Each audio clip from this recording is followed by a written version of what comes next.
Municipal ఎన్నికల ప్రచారం నేటితో ముగిసింది. వారం రోజులుగా మోగిన మైకుల మోత టంచనుగా 5 గంటలకు ఆగిపోయింది. వారం రోజులుగా వాడవాడలా ఇంటింటా జోరుగా ప్రచారం నిర్వహించిన అభ్యర్థులు ఎవరి ఇంటికి వారు చేరుకుని అమ్మయ్య అంటూ సేద తీరుతున్నారు.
మున్సిపల్ ఎన్నికల ప్రచారం నేటితో ముగిసింది. వారం రోజులుగా మోగిన మైకుల మోత టంచనుగా 5 గంటలకు ఆగిపోయింది.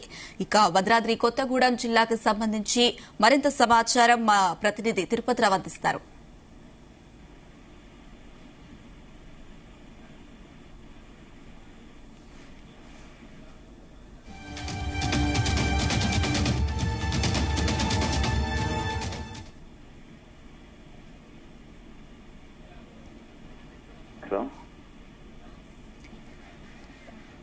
తిరుపతిరావు.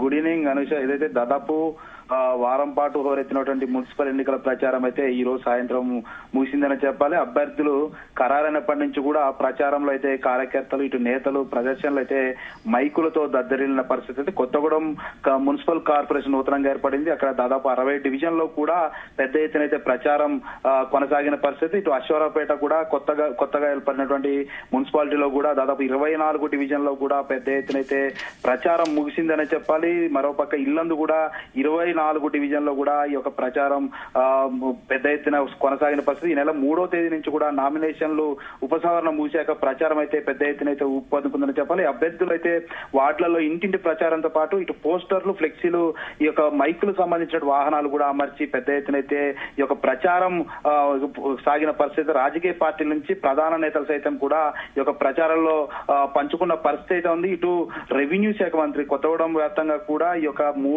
మూడు మున్సిపాలిటీలో ఒక కార్పొరేషన్ కావచ్చు, ఇటు 2 మున్సిపాలిటీలో అయితే రెవెన్యూ శాఖ మంత్రి ఇటు పొంగిరెడ్డి శ్రీనివాస్ రెడ్డి పెద్ద ఎత్తున అయితే ప్రచారం కూడా కొనసాగించిన పరిస్థితి అయితే బీఆర్ఎస్ నుంచి కూడా మా ఏదైతే ఎంపీ సంబంధించినటువంటి వద్దిరాజు రవిచంద్ర కావచ్చు, ఇటు మాజీ ఎమ్మెల్యే రేఖాంతరావు కూడా పెద్ద ఎత్తున అయితే ఈ యొక్క ప్రతి ఒక్క డివిజన్ లో కూడా ప్రచారం పెద్ద ఎత్తున కొనసాగించిన పరిస్థితి అయితే ఉంది. ఈ యొక్క ఎన్నికల్లో నోటిఫికేషన్ రాకముందు కూడా బీజేపీ పార్టీ నుంచి అయితే ఈ యొక్క కేంద్ర మంత్రి కిషన్ రెడ్డి కూడా పెద్ద ఎత్తున ప్రచారం కూడా చేశారు. ఈ యొక్క బీజేపీని కూడా విజయకేతనం భద్రాద్రి కొత్తగూడెం జిల్లాలో కూడా విజయకేతనం ఎగరేయాలని కూడా తెలిపిన పరిస్థితి. ప్రచారం చివరి రోజు కావడంతో అయితే డివిజన్ల వార్డులుగా ఏదైతే ప్రచారాలు చేయాలని అభ్యర్థులు అయితే ఆ పార్టీల ముఖ్య నేతలు కూడా పెద్ద ఎత్తున అయితే నిర్వహించిన పరిస్థితి. దీంతో నేతలు కూడా వీలైన ఎక్కువ ప్రాంతాల్లో కూడా ప్రచారాలు చేసేలా టూరు షెడ్యూల్ రూపొందించుకున్నారు. అభివృద్ధిని ఆయుధంగా చేసుకుని ఇటు కాంగ్రెస్ ఇటు నేతలు అయితే ప్రభుత్వ వైఫల్యాన్ని ప్రచారాలు చేశారు. ఇటు మరోపక్క బీఆర్ఎస్ కూడా పెద్ద ఎత్తున అయితే కాంగ్రెస్ పార్టీపై అయితే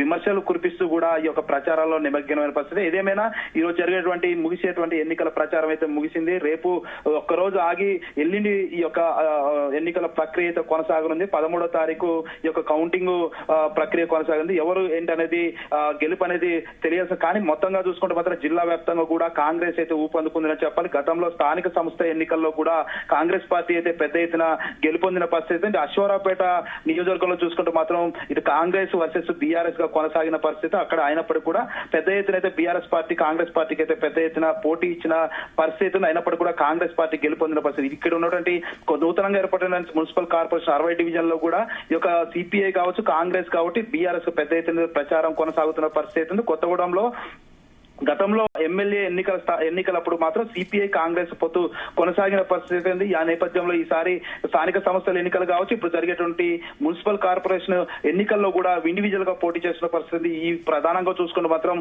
రెండు కూడా ఈ యొక్క కాంగ్రెస్ సిపిఐ పెద్దలనే అత్యధికంగా పోటీ ఉండే అవకాశం కనపడుతుంది. ఇటు ఈ మరోపక్క ఇల్లందు మున్సిపాలిటీలో చూసుకుంటే మాత్రం ఇటు కాంగ్రెస్ ఒంటరిగా పోరాటం చేస్తున్న పరిస్థితి ఉంది. అక్కడ సిపిఐ, సిపిఎం, ఇటు టీడీపీ కూడా ఈ యొక్క బీఆర్ఎస్ తో పొత్తు పెట్టుకుని ఎన్నికల్లో నిమగ్నమే చెప్పాలి. ఏదేమైనా ఈ రోజుతో ముగినటువంటి ఎన్నికల ప్రక్రియ అయితే ఎల్లుండి జరిగేటువంటి ఎన్నికల ప్రక్రియ అయితే కొనసాగనుంది. 13వ తారీఖు ఎవరేంటనేది తెలిసే పరిస్థితి అయితే ఉంది అనుష.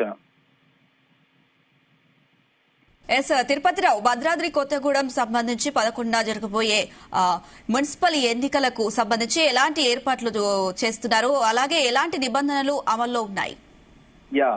ఇప్పుడు మనం ప్రధానంగా చూస్తుంటే మాత్రం ఇక జిల్లా కలెక్టర్, ఎన్నికల అధికారి జిల్లా కలెక్టర్ జితేష్ పాటిల్ కూడా ఇక్కడ ప్రతి ఒక్క డివిజన్ల అధికారులు కూడా అప్రమత్తం చేశారు. వారికి కావాల్సిన సదుపాయాలు కూడా ఏర్పాటు చేశారు. ఎక్కడ ఎటువంటి అవాంఛనీయ సంఘటనలు జరగకుండా అయితే జిల్లా ఎస్పీ రోహిత్ రాజు కూడా ఇక్కడ పెద్ద ఎత్తున అయితే భారీ స్థాయిలో కూడా పోలీసు బందోబస్తును కూడా ఏర్పాటు చేస్తున్న పరిస్థితి. ఏజెన్సీ సమస్యాత్మక ప్రాంతాల్లో అయితే అక్కడ కట్టుదిట్టమైన భద్రత కూడా ఏర్పాటు చేసినట్టు జిల్లా ఎస్పీ రోహిత్ రాజు కూడా తెలుపుతున్న పరిస్థితి ఉంది. ఇక మనం ఇల్లందు నియోజకవర్గం కావచ్చు, ఇటు అశ్వరాపేట పెద్ద ఎత్తున ఈ యొక్క ఏజెన్సీ గ్రామాల్లో కూడా ఎక్కడా కూడా ఎటువంటి అవాంఛనీయ సంఘటనలు జరగకుండా అయితే ఆ ప్రాంతాల్లో మొత్తం కట్టుదిట్టం ఏర్పాటు చేసిన పరిస్థితి. ఇప్పటికే ఈ యొక్క ఎన్నికల్లో